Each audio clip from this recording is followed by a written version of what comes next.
Hello ladies and gentlemen, and welcome to part 2 of our Flipping the Classroom experiment. This week we're doing point of view. And what is point of view? Point of view is all about who is telling the story. When an author sits down to write a book or a short story, they have to decide if they want a character to tell the story for them or if they're going to have a narrator. And they'll also have to decide how much that narrator is going to know. So before we begin, let's take this. Step by step, ooh baby, gonna get to you, girl. First person is the first type of point of view, and this one is when the major character gets to tell the story. When that is the case, we may not figure out this main character's name at all.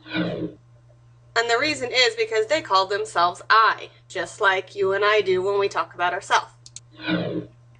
So here's some pronouns that you're going to look for. Pronouns will help you the most when you decide the point of view. And for first person, you'll see I, me, we, and us. Now there are others, like my, or mine, or ours, but these are the most common ones, and they're the giveaways. So think about an example of first person. That would be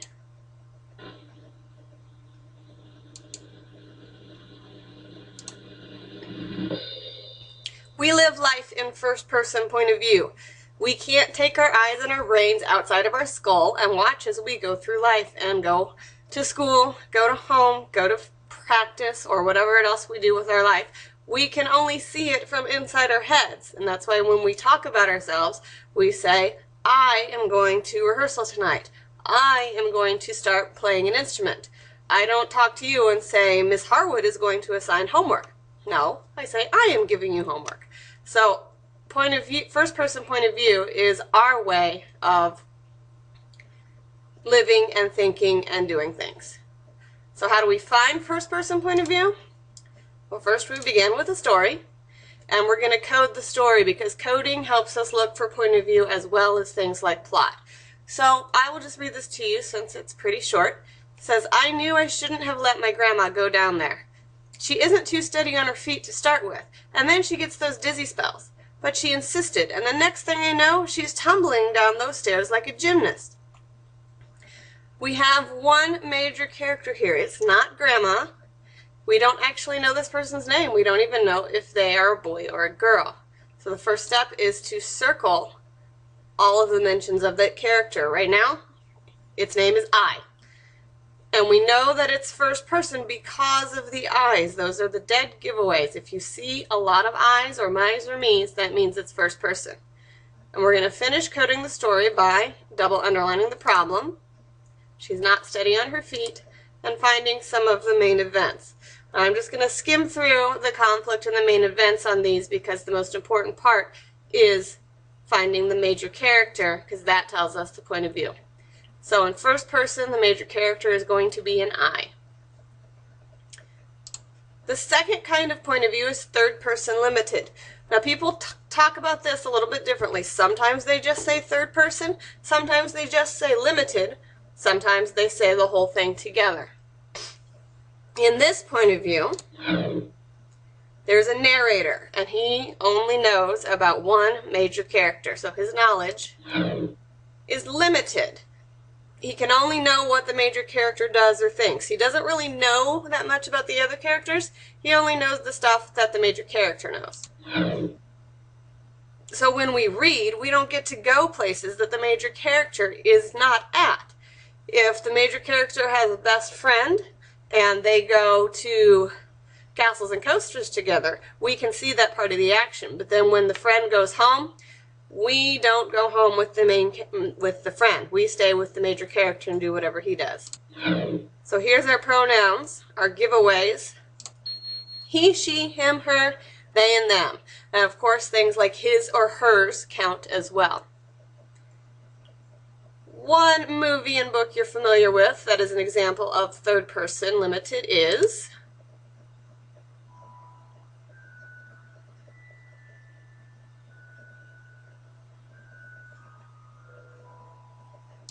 Harry Potter. Both the book and the movies are written in third-person limited point of view. Harry is the major character. We go everywhere he goes. If he goes to school, we can follow him as we read. If he is at his uncle's and aunt's house, we are there with him reading along. But we can only see the other characters if Harry is there. When he sees Professor Snape in the classroom, or if he meets him in the hallway, then we get to know what Professor Snape does.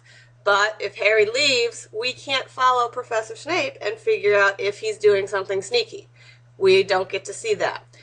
So stories that use third-person limited are things like mysteries, where the author doesn't want to give away who is doing the bad stuff or how they are doing it.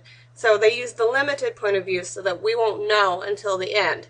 If we got to see what the evil character was doing before the end, it would kind of be boring. So instead, we only get the perspective of the good guy. So here's how we're going to locate the third-person limited point of view. We're going to start with basically the same story, except you'll notice that there is a difference. The first sentence says, John stood next to his grandmother. There's no I anymore. The character has a name. Now we know that it's a he, and his name is John.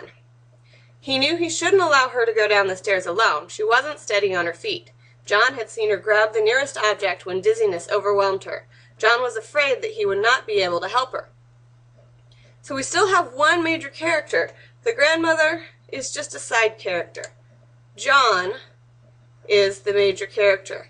And we know it's not first-person point of view because he doesn't say I or me or my. We hear his name and we hear the he and the his pronouns that go with him. We still have the same conflict and roughly the same main events. So in this story is third-person limited. Then we have one more point of view. Third-person omniscient. Now you're thinking third-person limited, third-person omniscient, they're probably pretty much the same. And you're right, but there's a big difference. In third-person omniscient, the narrator tells the story about more than one major character. There's got to be at least two major characters in an omniscient point of view.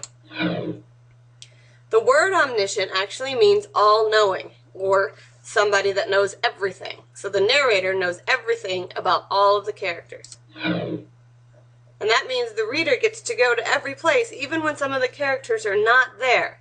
In the example of the character and the friend going to castles and coasters, if we were in omniscient point of view, when the friend left to go home, we could follow the friend home and then a little while later return back to the first major character and see what he did after castles and coasters.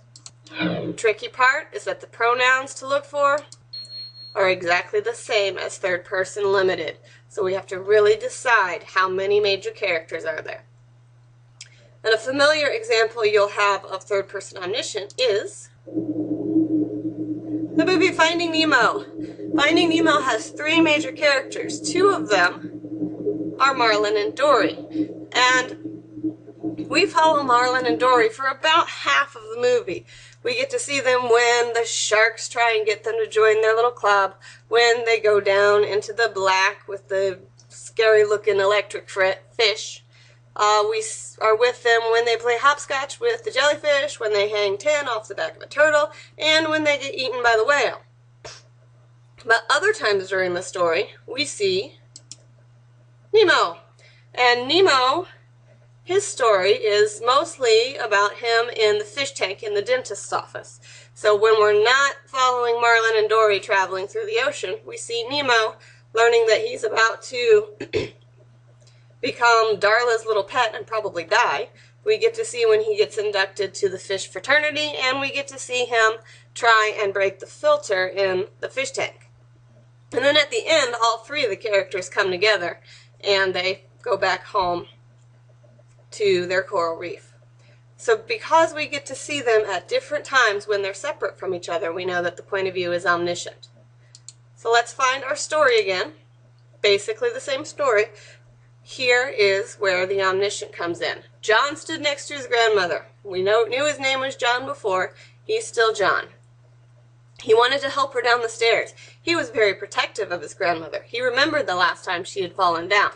Here's where it switches. Mrs. Smith looked at her grandson. Now Grandma gets her own name. She gets to have her own identity.